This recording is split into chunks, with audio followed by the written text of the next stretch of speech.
In se mi zdi, da jaz grem pri mojih sinovih, ona nista dala čez enega klasičnega biroja. In morata to popravka zdaj delati, Mnogo težje, Zakaj?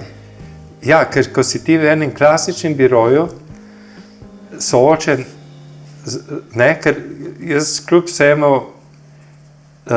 nisem tisti klasičen projektant, bil. Jaz sem več ali manj sodeloval že z firmami, rečemo sploh pri teh mostovih, in sem se ukvarjal z arhitekturo. In mi je bilo marsikaj prišparano. Ko si pa ti v enem klasičnem biroju, se moraš pa naučiti vse. Si deklica za vse od začetka, ampak edino na ta način se naučiš. In zdaj ta dva sta bila v mojem biroju porinjena v situacijo, da te izkušnje nista imela in jo morata na lastnih napakah ali pa na lastnih se naučiti. No, sam jaz pa se mi zdi tako prav impresivno, kako sta se in Boštjan in Aleš v bistvu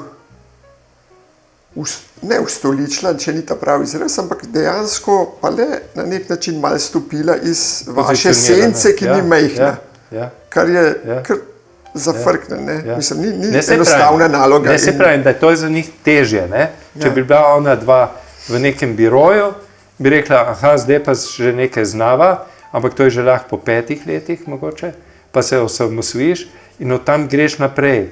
Tako sta pa prišla v moj, kot praviš, senco, kjer ni bilo, kjer sta mogla pravzaprav samo to prehoditi to pot.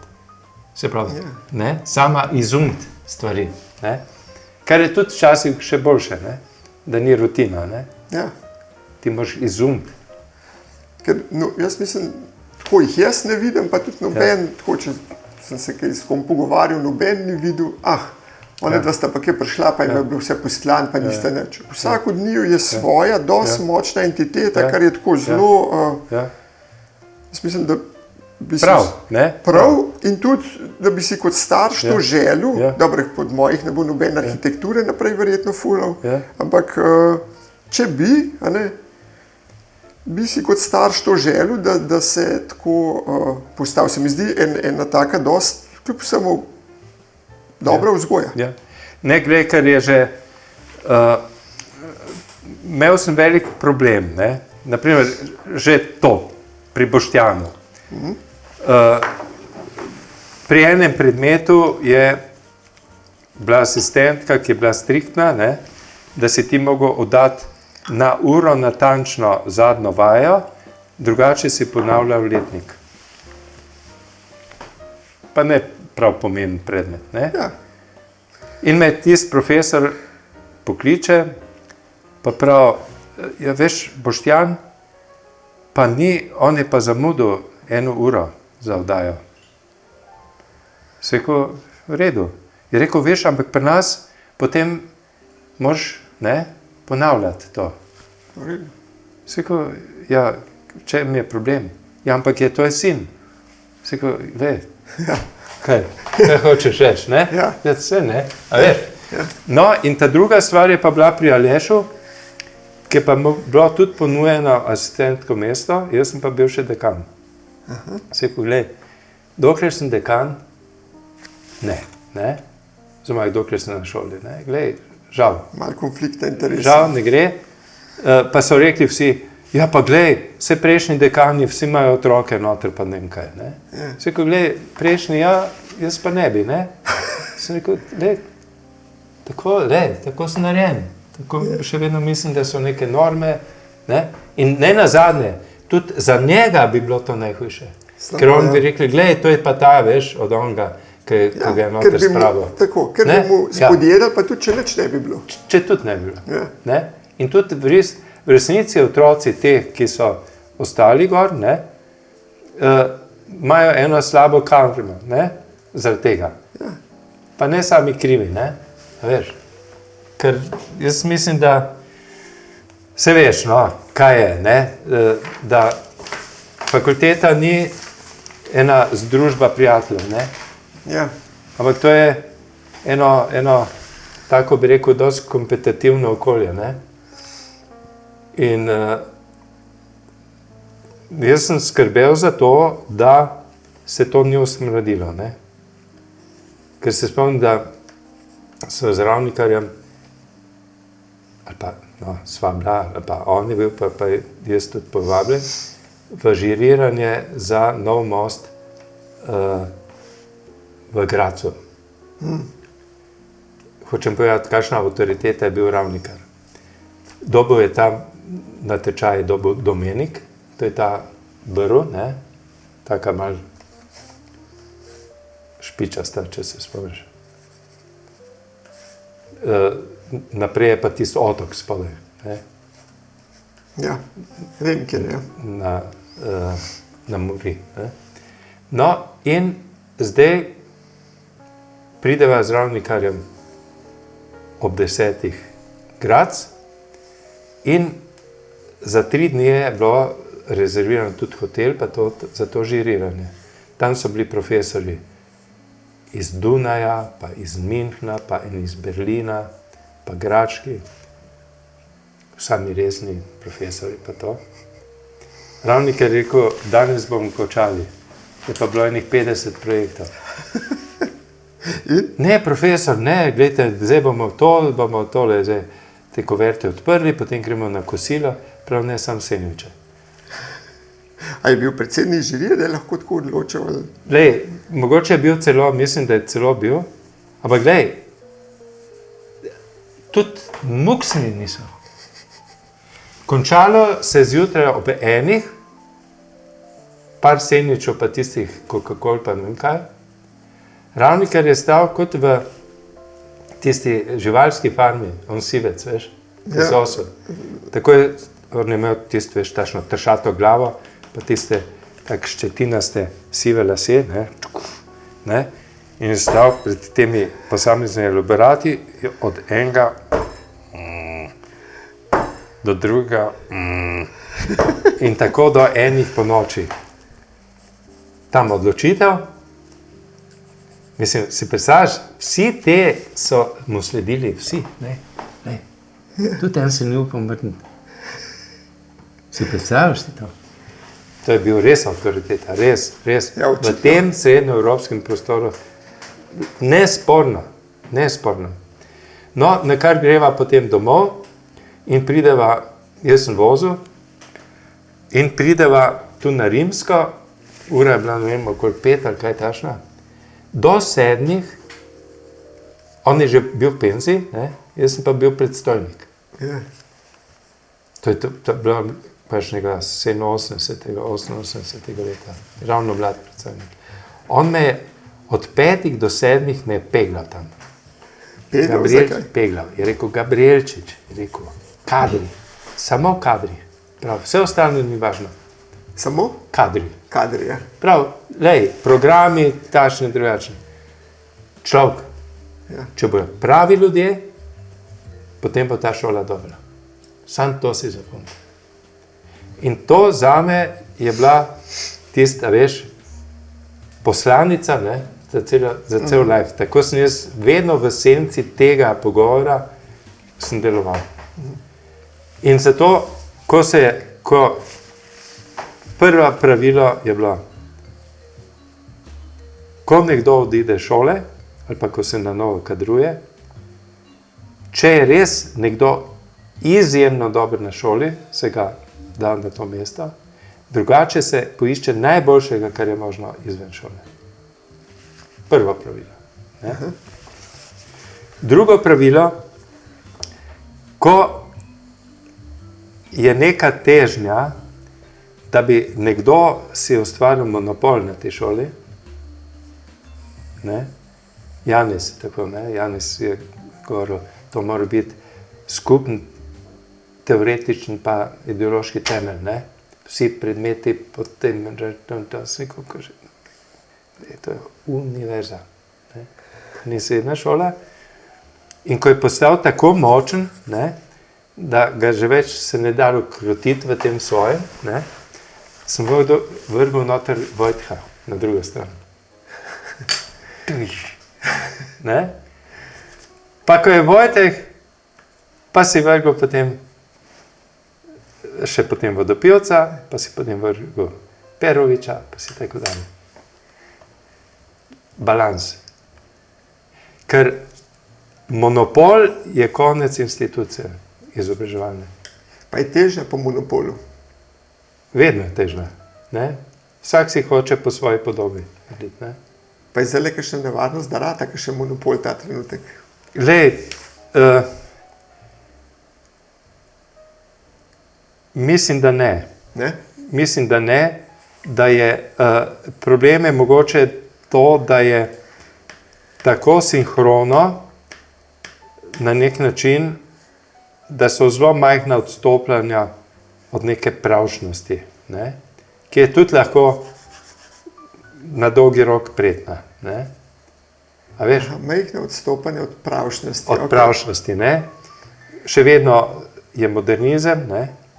Vodilo, še vedno je nek minimalizem in že nek Sadar, ki je malo bolj barvit in malo bolj, bi rekel, dinamičen, že malo je po stran gledan, ne, včasih, ne, da to mogoče ni, ne, že preveč mogoče eksperimentalen za to pravšnost, ne, o kateri smo govorili prej na začetku, ne, da so stvari zelo že rečemo generične, ne, da nekaj, kar je že prežvečeno, je tukaj samo še nadgrajeno, ampak nič več kot to.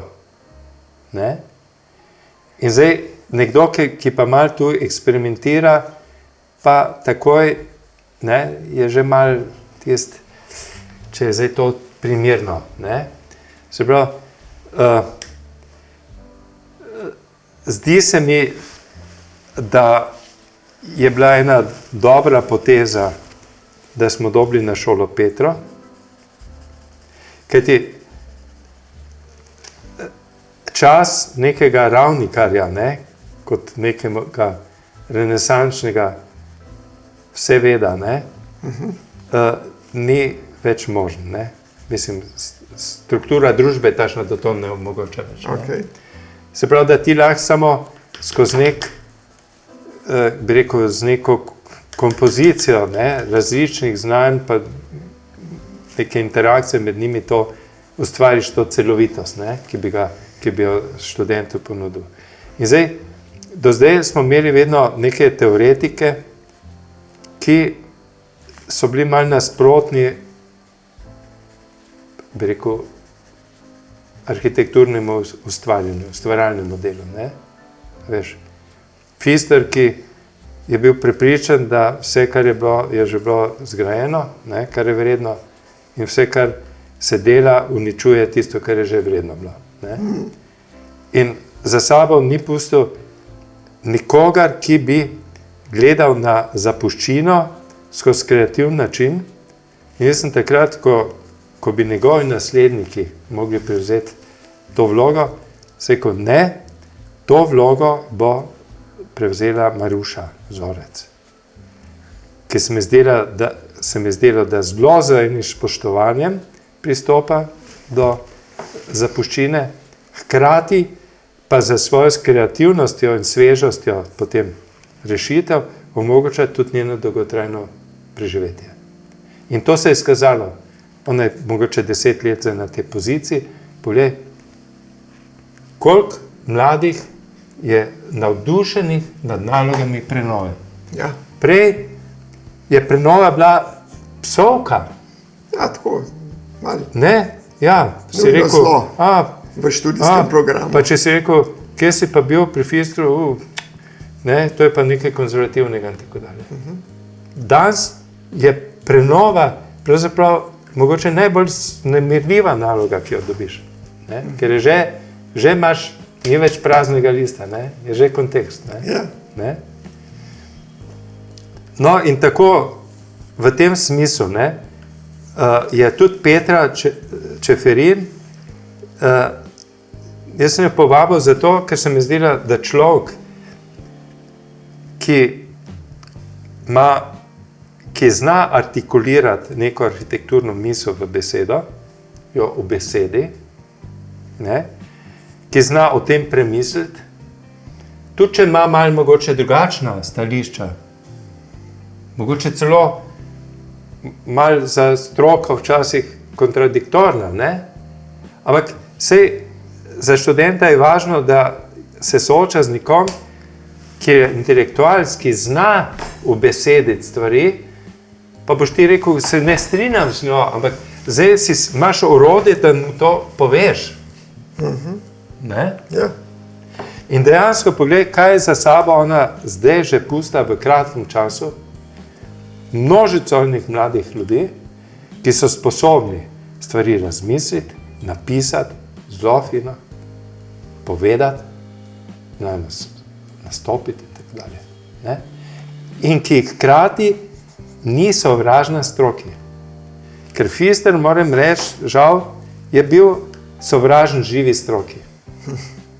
Za njega je vsak poseg v prostor pomeni grožno temu prostoru, uničenje tega prostora.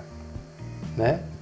Medtem ko Petra, ona daje support tem bodočim, bi rekel, kreativcem v prostoru, support, da oni lahko v nekem segmentu prvem, to je v tistem gnoju, ko sva govorila, da razmisli, kaj počne, kaj on sploh počne, da je sposoben domisliti in tudi artikulirati. Ne? To je njena, ona se ne bori, ker vedno je bil ta pol teoretiki pa praktiki, ne? Borba med njimi. Zdaj te borbe ni, zato ker ona vstopi noter kot pomoč temu kreativcu. Tako kot sem včasih pojasnoval tudi na teh uvodnih, sprejemih za tiste, ki bodo delali sprejemni izpit. Se rekel, gledaj, kjerkoli boš potem kot arhitekt, boš koristen. Ali boš v knjižnici, pa boš dal en dober napotek nekomu, ki... To je tako kot... Ja, Armstrong je stopil na Luno, ampak za njim je 15,000, množica 15,000, ki so omogočili ta njegov korak. In tudi, če bo od teh diplomiranih, ne vem, 100, samo 3, ki bodo stopili na Luno. Vsi ostali, eni bojo politiki, eni bojo župani, eni bojo knjižničari, eni bojo, ne vem, šli, ne vem, neke teoretične predmete. Ampak vsi bojo dali podporo temu, ki bo ta zadnji korak naredil. To pomeni kompleksnost stroke. Ne? Ja, to razumem zdaj. Ja. Se pravi, ker ni več takih personal, kot ne vem, Plečnik, pa Ravnikar, pa tako, ki bi imel on, pa grupa, pa seminar, pa to. Je bila ta logika pol, da se vzpostavi več močnih, ki so en drugmu protivtež in dajo diverzificirajo vsa ta znanja. Kar je pravzaprav se lahko čudiš temu, ne? Da ljudje, ki konkurirajo med sabo na trgu, absolutno, teh birok svojih, da ne sprožajo teh konfliktov na šoli. Ne? To je bil ta konflikt med Mihaelcem Ravnikarjem, ne? A veš, kdo bo kakšno nalogo, kdo bo pa to, pa se potem skozi študente njihove tu odražal na šoli kot neka napetost. Tega zdaj ni toliko. Ne? Ampak je pa tole, to mi je blazno zanimivo, vse to, kar govorite, zato ker se nikoli nisem tako obadal na intuitivni ravni, nikoli pa tako zares s tem, ampak vsi te imajo pa zdaj neke svoje predmete, to je pa ni čist v to smer, kot je bilo prej rečen, kaj smo imeli tiste risbice, seminarje. Seveda, tukaj, ne, tole. Ja, ti lahko rečeš, da je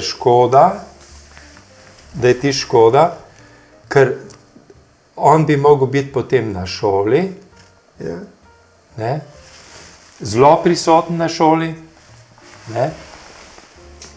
Ampak, če bi bil zelo prisoten na šoli, ne bi imel teh vrhunskih izkušenj, ki jih kot svetilnik žarči študentom. Se pravi, zdaj bi človek tako rekel, tudi zopet moja izkušnja. Nek študent, ki ima, pa rečemo kar naravnost, talent. Ne? Se pravi, če rečem potencial, vključuje to, da ima talent. Ne? Veš, to pomeni, če rečem potencial, to že pomeni, da ima talent. Ne? Talent najprej, ne? Potencial je pa to, ali bo zdaj on iz tega talenta kaj naredil, ne? Da tist, če ima pred sabo svetilnik, da ve kot vzor, kam hoditi. Ne? In to je njegov mentor, naprimer, zato ga je si izbral. On mi je po neki notranji strukturi, ne, emocionalni, kako doživljam arhitekturo, kako se odzivam na to arhitekturo, osebnostno tudi in tako dalje, mi je blizu, zato sem si ga izbral za mentorja. Ne. Potem so se začele te seminarji, so se začeli zdaj avtonomno obnašati, da so se študentje samo organizirali in so ponovno cele dneve noter, ker nekaj časa ni bilo, sploh po covidu. Se pravi, ni več stalna prisotnost, ker tudi pri ravnikarju ni bila stalna prisotnost. Ne? Je bila prisotnost mentalna. Ne? Tudi tam smo se... ni bila pri ravnikarju, ni bila stalna prisotnost njega. Okay. Ne? Ampak smo se študenti sami na nek način spodbujali to. Je zdaj nastala ta tendenca, da so zopet na šoli in se sami družijo kot neki mali kolektivi, kot družine, naprimer, smo včasih rekli. Ne? Da, dokler so oni kritizirali, pa ga nikoli ni, pa ne vem kaj, ne? A veš, pa čakaš, ne? Da bo prišel, da bo on naredil tak push za naprej, da zdaj so spoznali, da tega ne rabi, on rabi samo vzor, pa rabi tistih par besed, da mu pove, da ga usmeri prav pot, potem se pa že sami začnejo iskati tudi naloge, tudi malo bolj problemske, tako kot je bila soba 25 in tako dalje. Ne? In ne rečem, da so to male sobe 25, ampak vendar zopet neki mali kolektivi, ki se samo organizirajo. No, ker to mi je tudi zdaj bolj razumljiv, ker se pa vsem vedno sprašujem, koliko je zdaj tista prava, ne, ker doskrat slišim od teh, ki pridejo k meni, ne vem, je bila pri nekom pri seminarju in on je prišel 2-krat na leto v seminar, pa ne vem, potegnil, ne vem, kakorkoli že plače in to. Koliko je tista mera, koliko bi on moral biti, pa koliko ne, ker zdaj, če pa je sam tam, da je kot forma, 2-krat na leto pride... No, zdaj bom čist direktno povedal, ne? V neki situaciji, ne, na koncu, že par let pred odhodom, sem povabil Peroviča. Perovič, Sadar je bil na fakulteti, on je bil asistent pri vodopilcu, ampak ko sta z Vogo dobila potem te velike naloge, je prišel in je rekel, poslušaj, meni se zdi, da je pošteno, da jaz grem iz faksa ven, dokler imam take naloge. Ne? Ker me bo požrlo in tako dalje, ne bom mogel, ne bom polovično posob. Perovič je bil, jasno, najprej Sadar Vuga, če pomislimo, to je bila res, to so bili zvezde. V svetovnem formatu, vsaka revija polna, vse preglednice arhitekture. To je bil res mislim, da do takrat enega take afirmacije arhitekture, splošne, slovenske, ni bilo kot pri njihovi. Je bil Plečnik, pa to, ampak to je za nazaj. Ravni kar za to okoliščin, ker je bil še socializem, ni imel tega prodora. Se pravi, kot živa dva arhitekta sta imela absolutno takrat renomej. Ampak ona dva jih ni bilo potem. In potem je bil tukaj Pevk Perović. Zdaj, moje pravilo je bila iz enega biroja samo eden. Kaj ne stane, ne? Zdaj se to menja, ampak dobro. In bomo dali Perovića, ne? Ker je končno nek tašen frontman pa to, ne? Sej nikoli ne veš, kdo je in tako dalje, ampak taka pojava, pa ne vem kaj. Pa so vsi rekli, aha, koliko bo pa imel on časa? Sej, ko glej, ene univerze se blazno borijo, da, ker kriterij, ne, za dobro namen, koliko imaš Nobelovcev noter, ne, da bi dobil Nobelovca. Pa on sam na spisku tam, ne, sam da je. Okay. In Perović je en tašen, ki se lahko tudi privoščimo, da ga ne bo skozi tukaj, ne, ampak bo pa dal po zlato šoli, ker jo bo umestil v nek prostor. To je tako. Ti rečeš, kdo pa je na vašem faksu? Rečeš, Perović. Perović. Aha. Ali pa je nov name faks. Krasen faks, vse perfektno dela. Ampak je s tem dejansko dosti odsluženega, da je samo nek star arhitekt, ki ga pa študenti ne vidijo. Pa zdaj ne govorim za Perovića, ki ga poznam. No, ampak glej, pri Peroviću pa, glej, Perović je kar bil. Ampak problem je pa, ko rečeš, enega si jaz lahko privoščim, ne? Ker drugače, če ga pa ti vkleniš, pa ne bo več. Seveda ne. In to se sigurno strinjava, da je fino, da so noter ljudje, ki imajo vezo s to prakso. In ti moraš reči, ne, pa predvsem tašnega, ki ima ime, na katerega lahko poleg Plečnika zdaj še nekoga priključiš, ki ga poznajo, mogoče te generacije. On ga imate, to pa je. Kot si imel včasih, Grad je bil Kada, pa Domenik, pa ono, pa teti, to pa, ko je bila dekonstruktivizem, pa to takrat nekaj pomenilo, ne? Aha, Kada, Graška šola je takrat blazno kotirala, ne? Veš, pa tudi ni imel časa, ne? Ampak če ti ga iz tega daš ven, ne? Iz tega njegovega feraja, ki se ga gre, potem pač več on ni to, ne? Ja, tako. Ti si izgubil potem na to. Problem je zdaj, da se tudi ostali malo začnejo obnašati, kot da so Perovići, ne? To je malo, ne? Veš? Zdaj, jaz mislim, kljub vsemu je fajn, kljub vsemu je fajn, da je pri Fox le malo bolj prisoten. Če smo se prej pogovarjali, da ta oseben kontakt,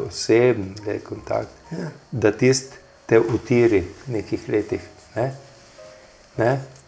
In tako je včasih celo bolj pomembno v prvih letnikih, kot na koncu. Ne?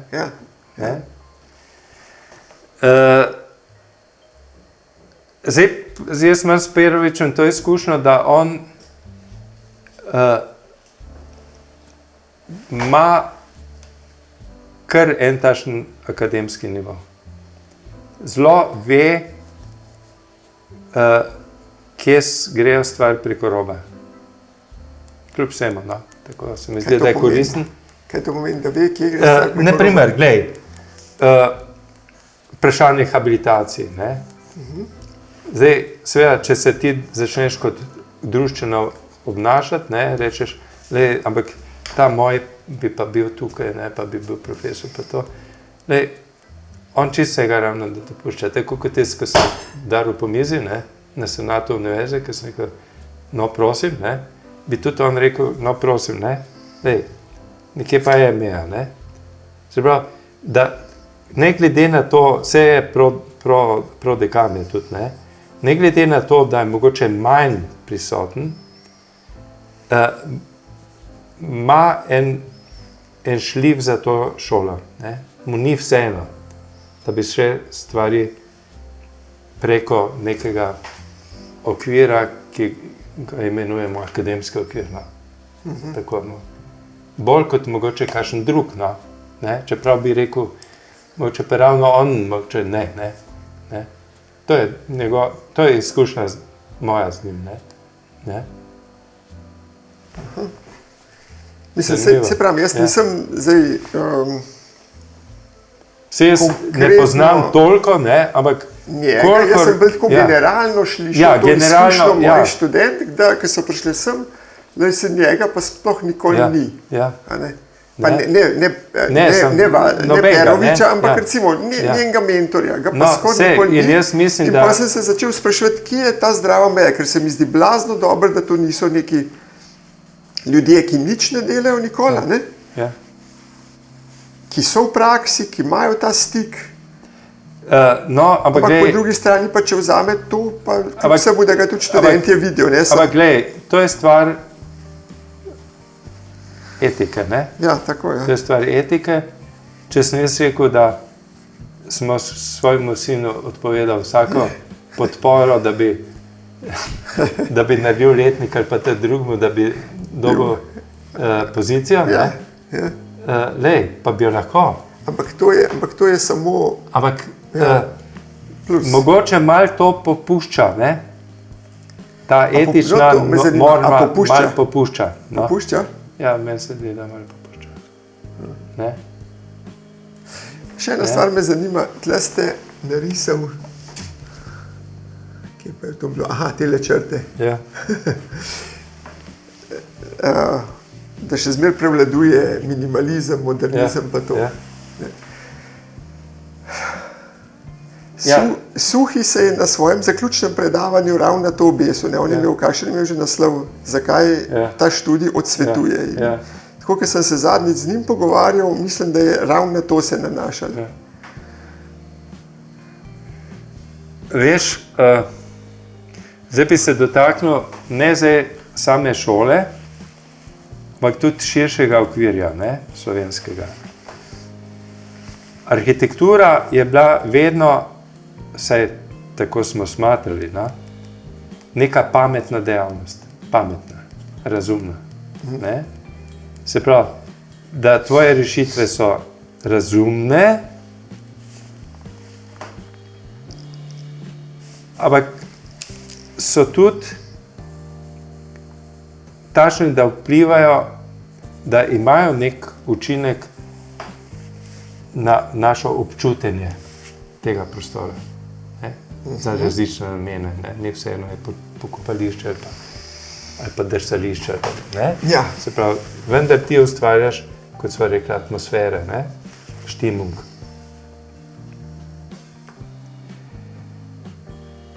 In da problem je v tem, da je tukaj vedno bilo v tej naši stroki, ki je pametna, ki se sooča z nekim izzivom, s nekim, pa še enkrat rekel, problemom, zdaj v drugem ožjem kontekstu, da se z njim sooča in išče rešitve, ki so praviloma enkratne. Niso uniformirane, zato ker one v resnici rešujejo enkraten problem in so zato vedno enkratne. Rečemo, mostovi. Mostovi so se delali iz prefabriciranih elementov in da bi najrajši tiste stvari porušil, ker so bili sicer zelo racionalni. Danes pa rečeš, jaz vzamem to dolino, pa pogledam, danes je že sreči do tega prišel in pogledam, kako bi za čim manj materijala, čim manj sredstev, pa z več intelektualnega napora, tole enkratno rešil. Ne uniformno. Cela zakonodaja te pa danes sili v uniformnost. In naenkrat arhitekt ne more več opravljati svojega poslanstva. To je pa problem. In ker je to tako, se to tudi zrcali na fakulteti. Da ti nevede ne greš več v raziskovanje nečesa, kar presega obstoječe norme, ampak rečeš, norma žal je naše izhodišče in znotraj te norme bom jaz iskal zdaj najboljše rešitve. Se pravi, postajajo kljub vsemu stvari na nek način uniformne. In je to daleč od tistega Ravnikarjevega principa, sooči se z dejanskim stanjem, s kontekstom, z vsem, z svojim znanjem, ki je tako široko, prezrcaliti to širino v ta majhen segment. Ja, to še kako drži. In to je zdaj to, ne? To pa pomeni, da tudi ni več potrebe v tem pristopu enega perfoksa, ki bo s tabo trpel te poti v neznano, ko vendar so stvari že normativno utirjene in ti samo po tem obrazcu iščeš permutacije tega. Samo je to res?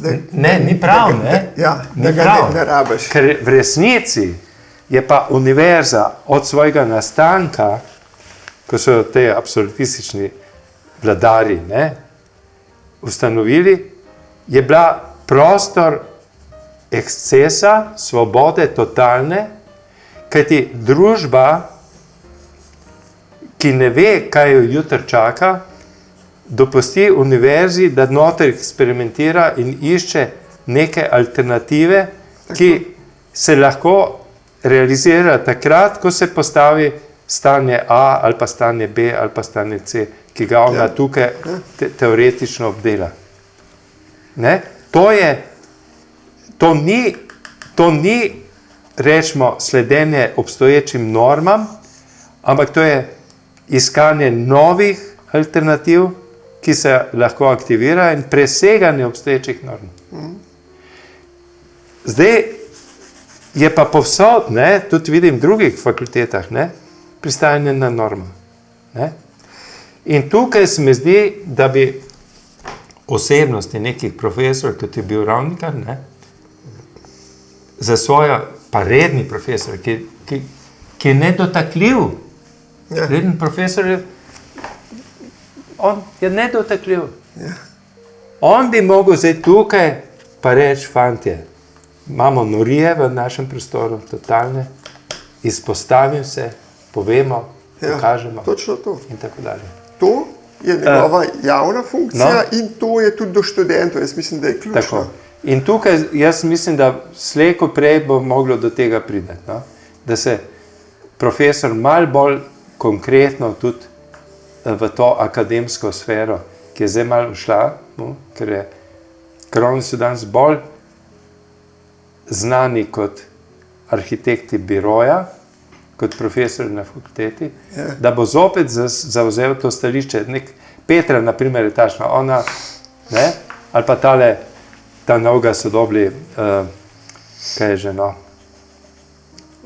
ta teoretik. Prej sem ga imel že skozi v misli. Ta mlad Tasuh. Ko piše tudi kolumne skozi v delu. Ne vem, o kom je govore. Skratka, da so ljudje, ki napišejo, ki se izpostavijo, ki javno se izpostavijo in postavljajo ogledalo družbi. To je namen, univerze. Eno, da priuči ljudi, da bodo sposobni iti svojo pot, drugo pa, da so kot celota ogledalo v družbi.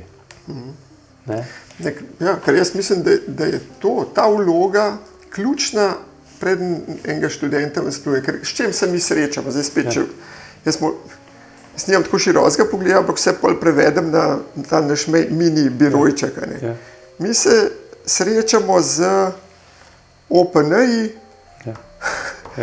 upravno enoto, ki jih interpretira, in hvala Bogu, da mi lahko, da imamo toliko imena, da lahko računamo nekaj več, da mi ni treba pred to borbo z njimi poklekniti, ampak da lahko jo bijem. Da jo biješ.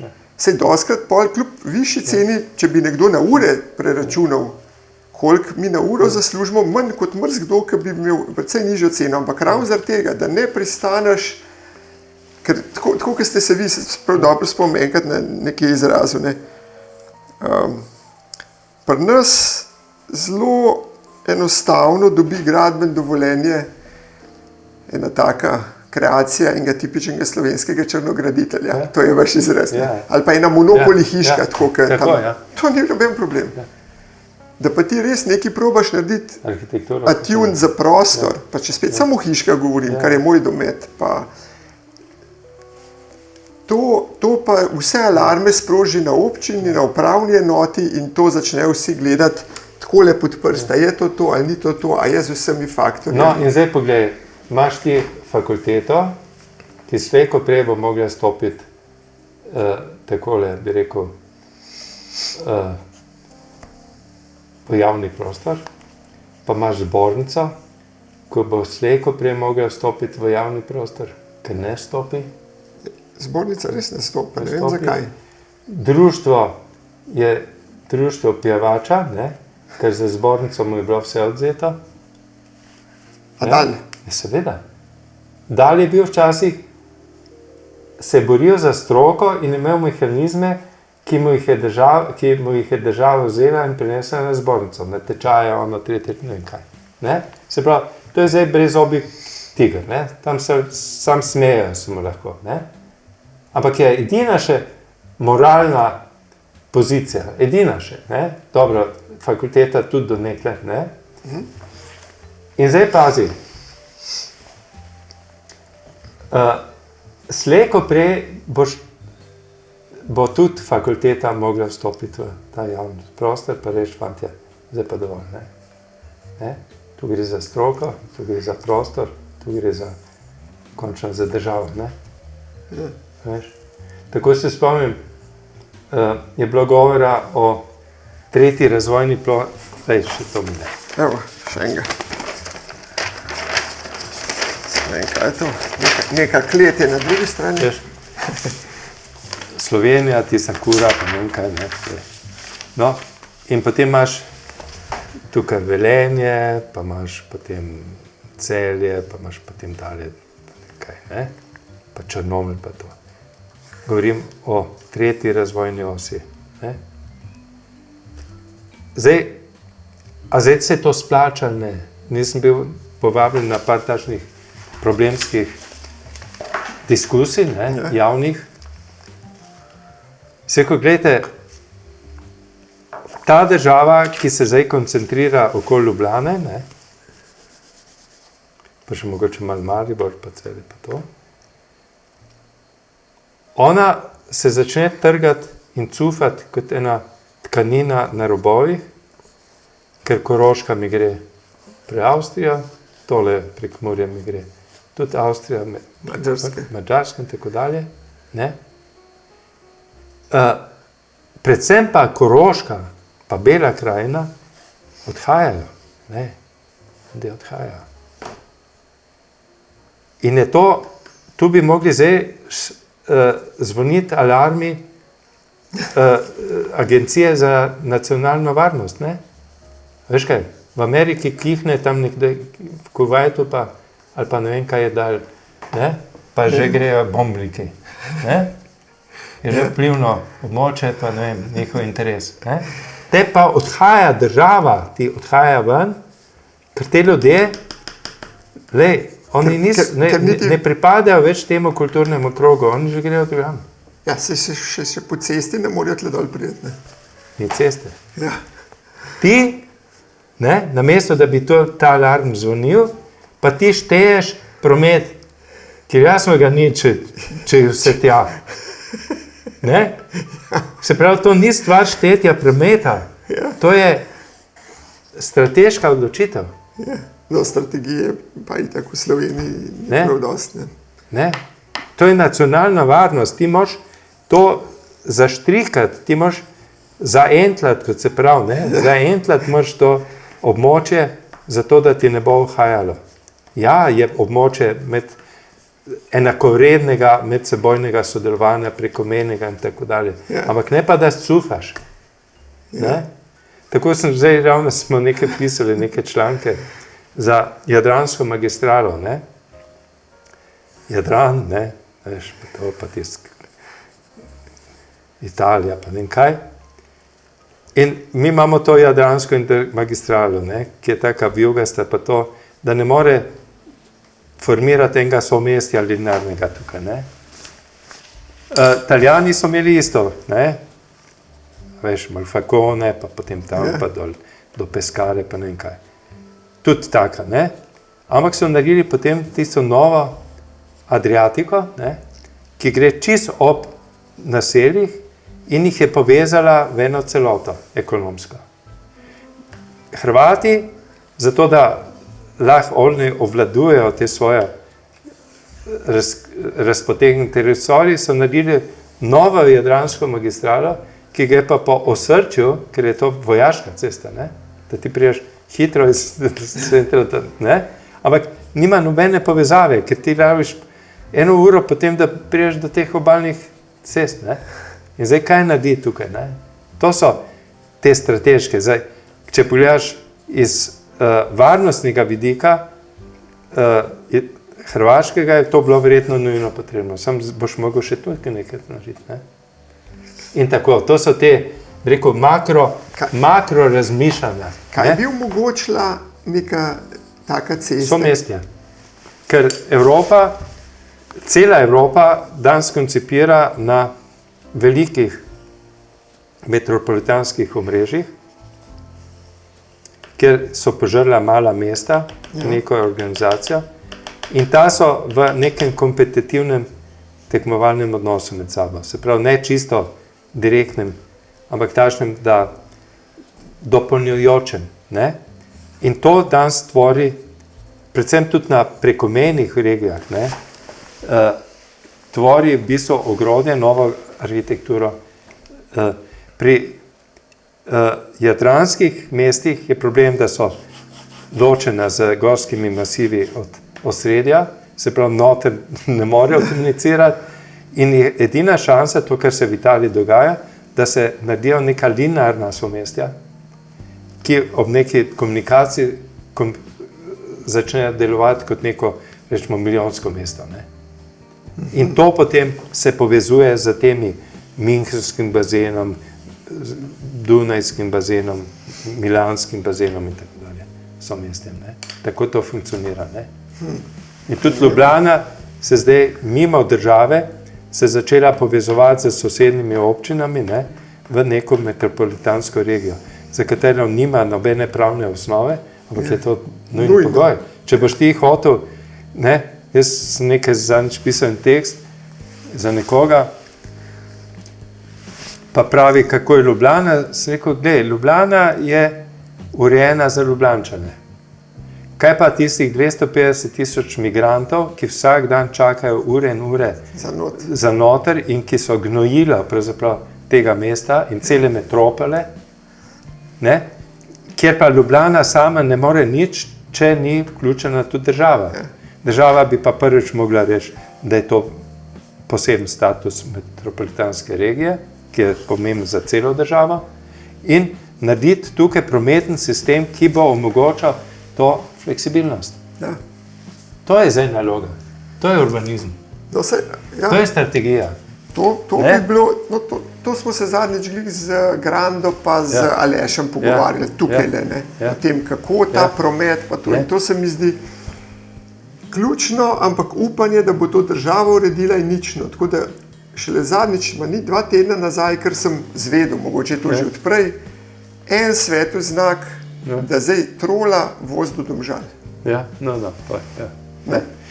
In očitno se točno to dogaja, kar ste tukaj rekli, da bo Ljubljana prej kot država. Imaš ti avtocesto, ampak to so ideje, ker zdaj bom nekaj povedal, kar je očitno bilo v mojih malih možganih, mislim, kje so že, ko je Ravnik rekel, glej, na avtoceste en steber pa imaš monorej, tako kot je v Dubaju. Ne? Ja. In ti lahko rečeš, Gorenjsko pripeljem, Dolenjsko pripeljem, vse ne stane nič, ker ti to lahko pri prometu naštepaš te stebre noter. Ja, ker je že vse, je že lastniško urejen, to pa še nisem slišal, ampak to se mi zdi pa briljantno. Lastniško je urejen, vse. V bistvu rabiš 2 linije, zato da imaš ta pravo frekvenco. Tako. To je to. Ne. Wow. Veš? Ne? Ja, to je pa fenomenalno. Ne. Tako imajo v Dubaju, ne? Steber, pa je en, pa drug vagon. Ja. Pa se šiba. šibata.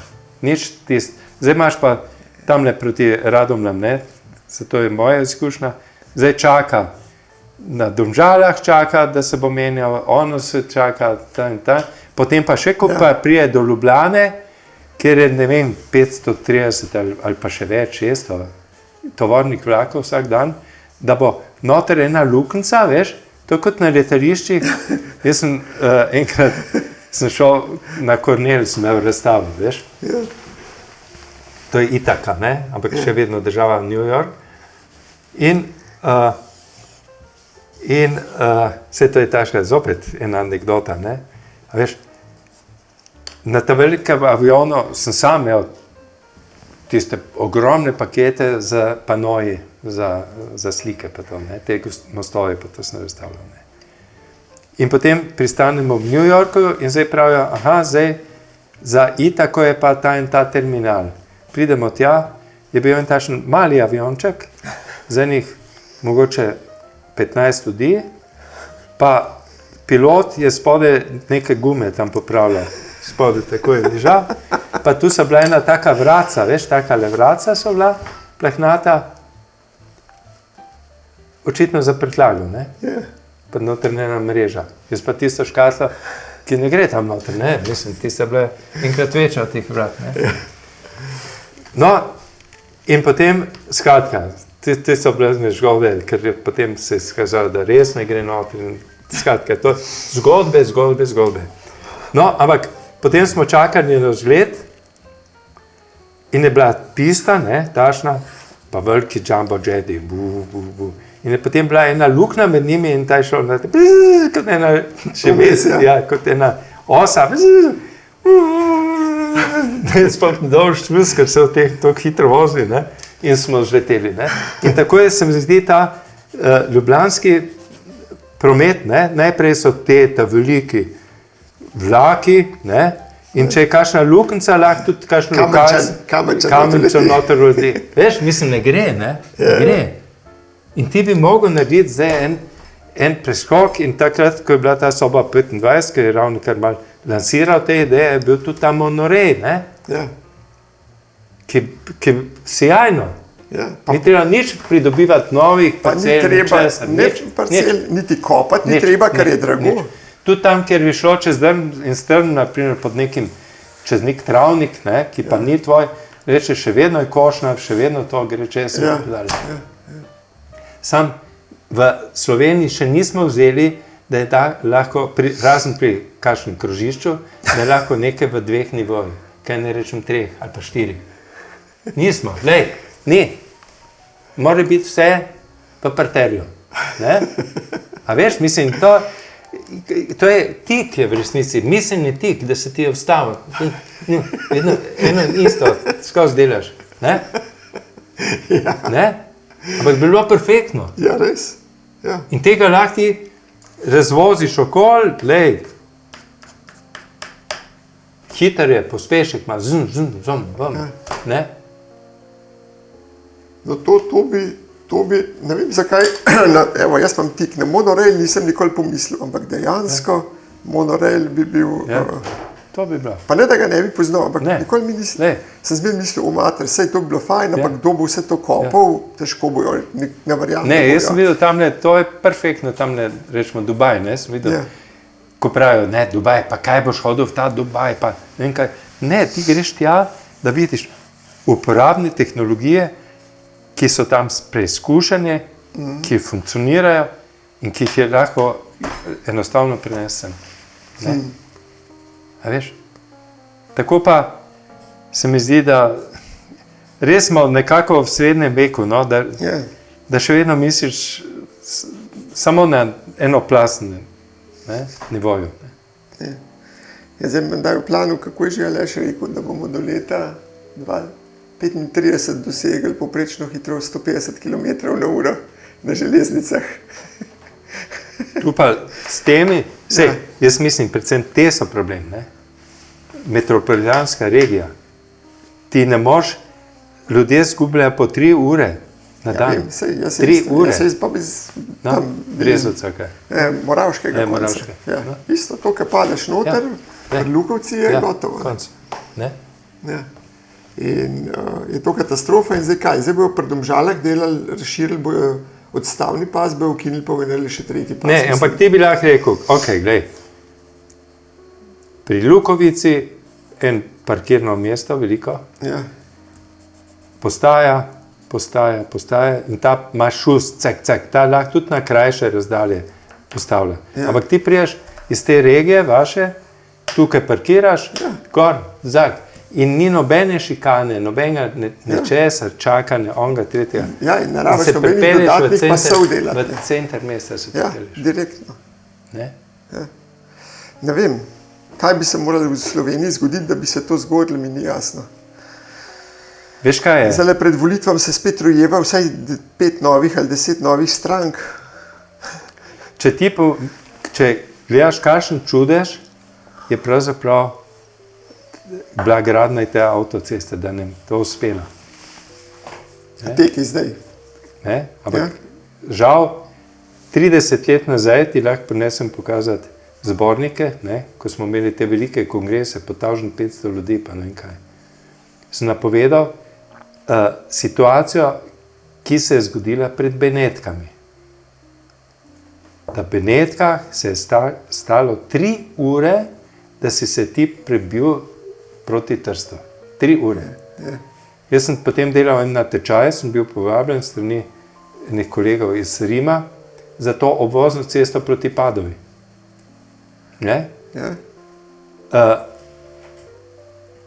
In takrat v tekstih sem napovedal, da to, kar zdaj gledamo, to je bilo 30 let nazaj, pred Benetkami, bo pri vstopu v Schengen Slovenije se zgodilo v Sloveniji. Da bo to nepregledna vrsta kamionov, in se bo promet ustavil v Ljubljani totalno, zato je treba pri Ljubljani gledati na še širši ring, ali tako zvane tangencijale, ki jih imajo vsa mesta. Da tisti, kar gremem, tisti, kar pa... Glej, danes po malem se to ugotavlja, da je bilo fajn, samo ti si vse to pozidal, ti nisi zavaroval, niti študije niso bile naročene. Kaj šele, da bi se zemljišča pridobivali? No, se pravi, to je nerešljivo pa zdaj pri nas. Ne, je rešljivo, se pravi, da dokumentacija je 10 let, kaj bo v 10 letih? Ja. Se bo pa avto sam vozil, programirano, bo pa spet čist druga situacija. Sam te kamioni bodo šli vedno več, vedno bolj bodo. Zdaj, sreča je to, da smo mi rekli, zato ker mi nismo tega tira zgradili, pa ne vem kaj, zdaj pa je promet šel čez Avstrijo, takole. Jaz sem mogoče sreča, se si predstavljaš, da bi še ta promet šel sem.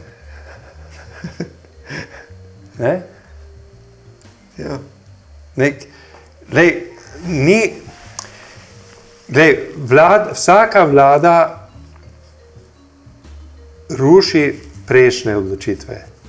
Ni kontinuitete, zato pravim, tista avtocesta, kakršna je bila, še od kontinuitete, bi rekel, ona je bila na koncu zgrajena, ker tam je bil kljub vsemu en skupni cilj, pa tam je bil en Brodnik, ki je bil komandant tega, on je bil, kaj je bil,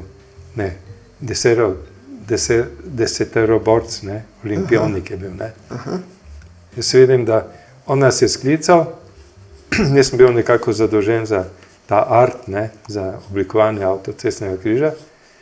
In sklical in to le do jutranjih ur. Na tablo risati rešitve, to odločitev je ta, gremo. Ja. Ne? Tako da ni, in ta projekt kljub vsemu, to je največja po železnici, ne, južni, ampak večji projekt kot železnica južna.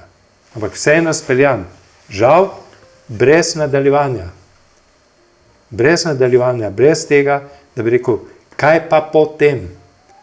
Samo to je kot pri našem poslu, ko imaš ti posel zdaj, moraš mrzlično iskati novega, ker ko bo ta končan, bo luknja. In ti bi mogel zatem imeti že nove programe. Ja. Ne? Sam, a veš, zdaj se pa mi boksamo na ideološki ravni, eni mal so bolj na denar mahnjeni, pa tam neke lastnine, pa ne vem kaj, ne? Ja, pa sem še tehničnega. Ne, mi boš dal en Nimam nožek. šipček. Kaj? Nož mi daj. Ne, nimam noža. Olfa nimaš. A ja, Olfa pa imam. No, glej, jaz to vse z Olfa rešim. Evo ga. Se bi moral imeti tudi nekje nek šilček, samo Ne? šel nekje.